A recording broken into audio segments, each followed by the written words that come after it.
Assalamualaikum, saya Lis Susanti, mahasiswa PPG Kimia tahap 1 gelombang 2 Universitas Negeri Medan.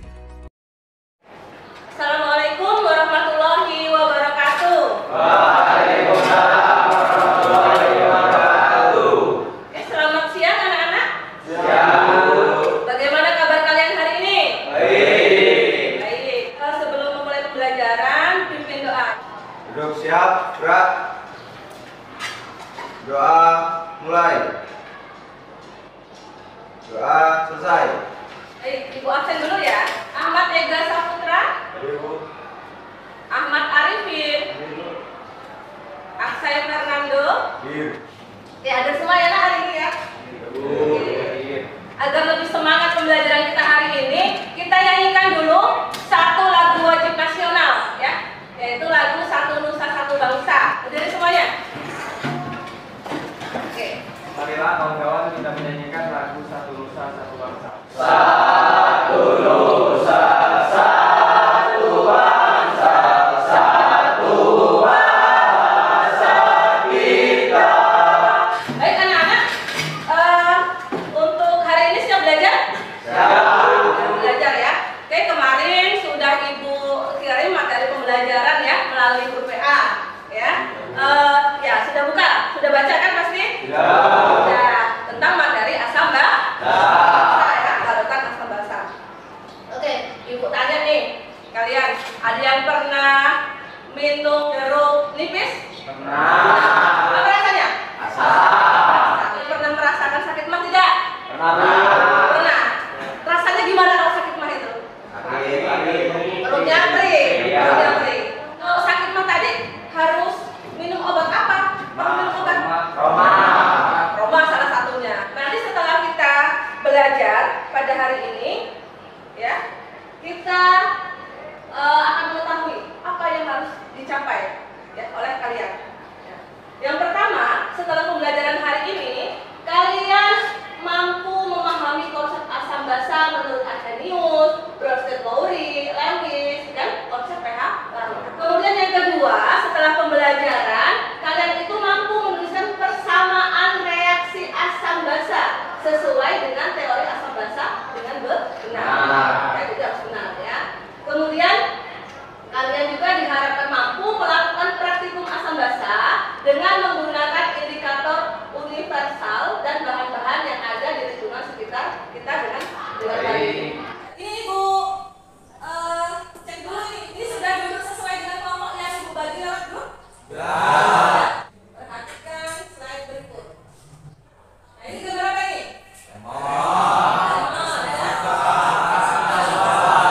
Kira-kira rasanya apa? Ya, betul semua ya. Tahu ya kalau cuma rasanya ya. Oke. Kemudian ini gambar apa ini? Ada yang pernah merasakan ini? Mati ya, ketahuan atau ini kejilat ya. Rasanya apa sabun mati? Kalau deterjen kira-kira? Nah, kalau ini nih, kalian kan TKR nih, pasti sering nih kalau bongkar mesin, nah, ada aki ya, ada NaOH. Nah, ini asam, ya apa? Air aki ini asam dan NaOH basah. Kira-kira bisa dicicip nggak? Bisa ya, tidak bisa dicicip. Ya, lagi. Nah, ini apa ini?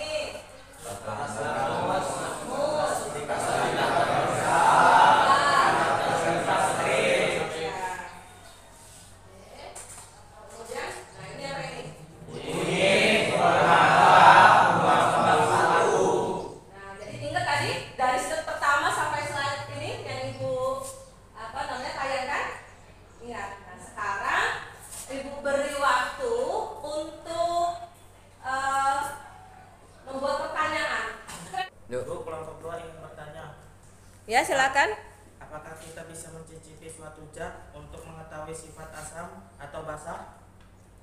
Oke. Bertanya, Bu, Ya, silakan. bagaimana cara mengetahui sifat asam dan basa suatu zat atau larutan? Ya. Bu, kelompok 3 mau bertanya, Ya, silakan kelompok 3. apa perbedaan indikator alam dengan indikator kertas lakmus dengan indikator Ya. Baik, ya pertanyaan kalian nanti akan terjawab ketika kita sudah melakukan pembelajaran pada hari ini. Jadi bagi SKPD-nya coba nih. Kelompok 1.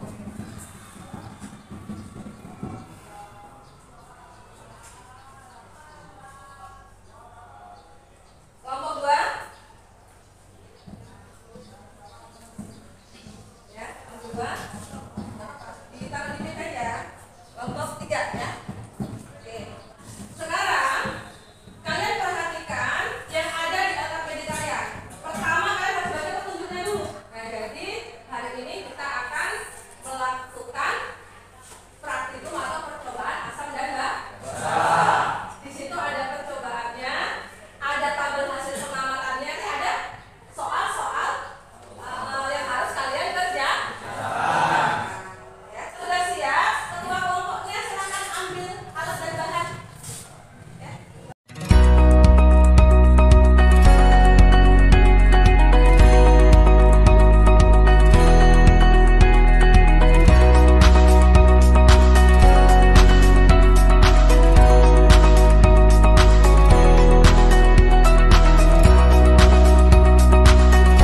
Ingat ya nak ya, tadi di LKPD ada prosedur, ada tabel hasil pengamatan dan ada pertanyaan yang harus kalian jawab. Jadi ibu beri waktu kalian untuk melakukan praktikum dan menjawab pertanyaan itu selama 40 menit. Jadi setelah kalian sudah memahami langkah-langkah pembelajarannya, silakan dimulai aktif. Ya, hati-hati ya. Kerjasama, harus kerjasama. Jadi di sini ibu nilai keaktifannya ya. Oke, harus kerjasama. Posisi senyaman untuk kalian.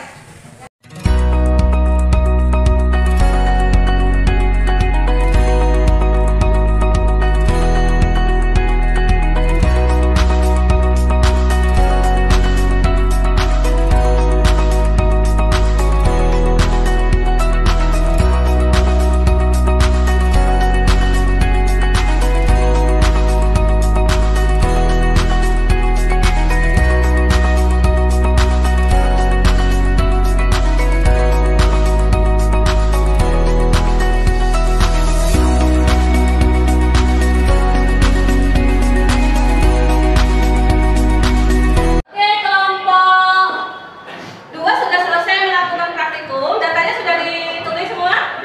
Kalau datanya sudah ditulis, untuk keterangannya dan menjawab LKPD-nya, kalian silahkan buka literatur, buku tadi ya, buku paket, kemudian bahan ajar, dan video yang sudah ibu share ya, untuk menjawab pertanyaan-pertanyaan itu. Setelah kalian membuat laporan, nanti kalian akan mempresentasikan hasil laporan kalian di depan.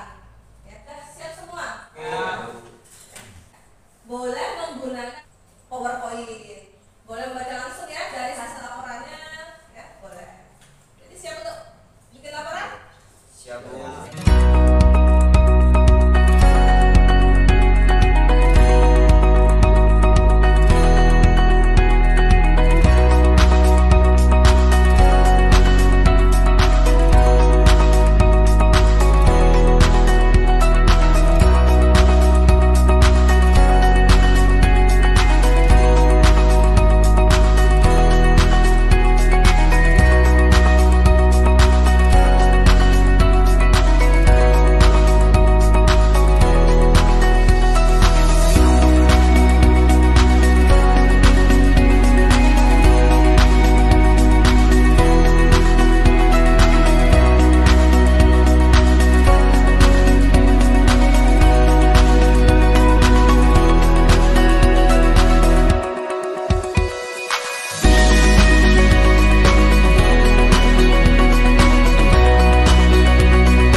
hasil pengamatan.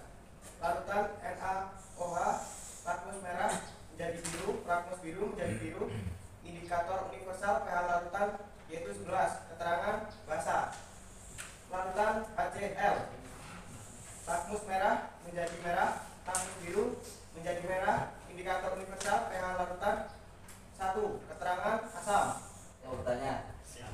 Ya, sekarang pertanyaan dari kelompok 1 ya. Pertanyaan ke kelompok 3 silakan. Berdasarkan hasil kajian literatur selain indikator alami, indikator kertas lakmus dan indikator universal, adakah indikator yang bisa digunakan untuk identifikasi larutan asam basa? Jika ada, bukan. Ya. Ada atau tidak? Saya akan menjawab pertanyaan dari kelompok 1. Ya.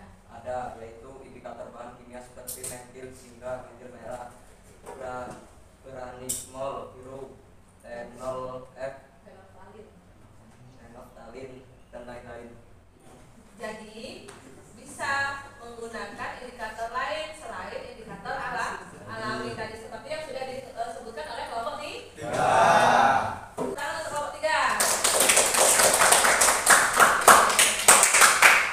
Assalamualaikum warahmatullahi wabarakatuh.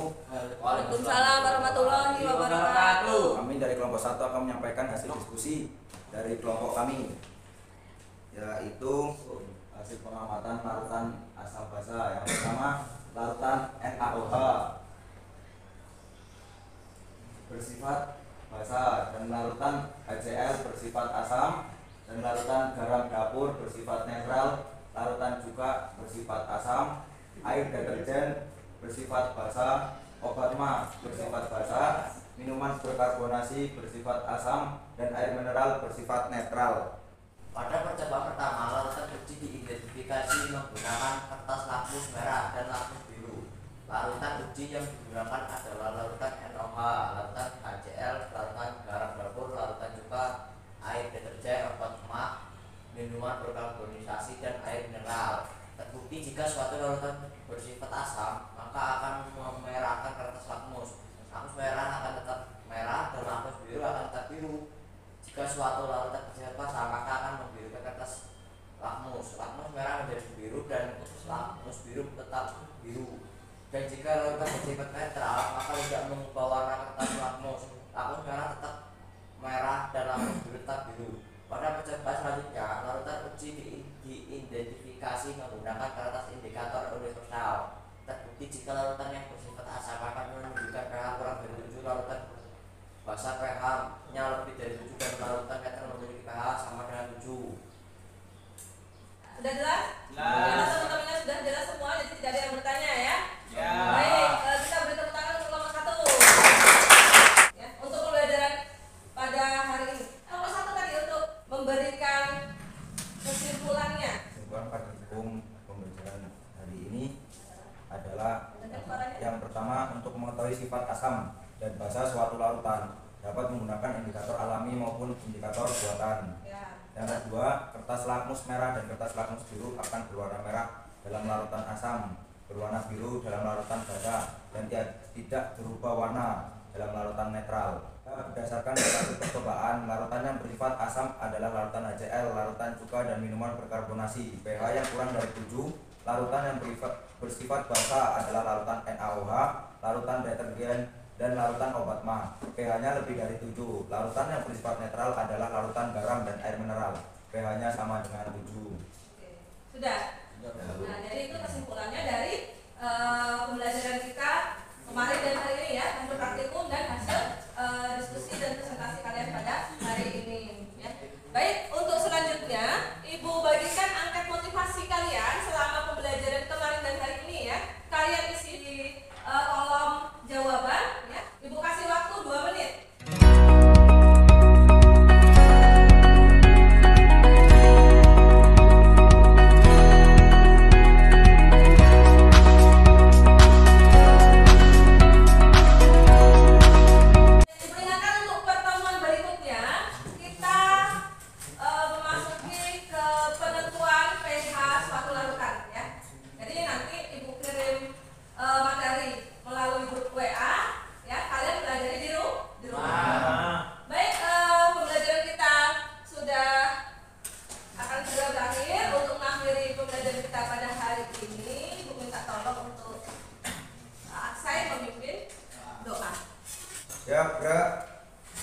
untuk mengakhiri pelajaran pada hari ini, baiknya baca doa dulu. Doa mulai.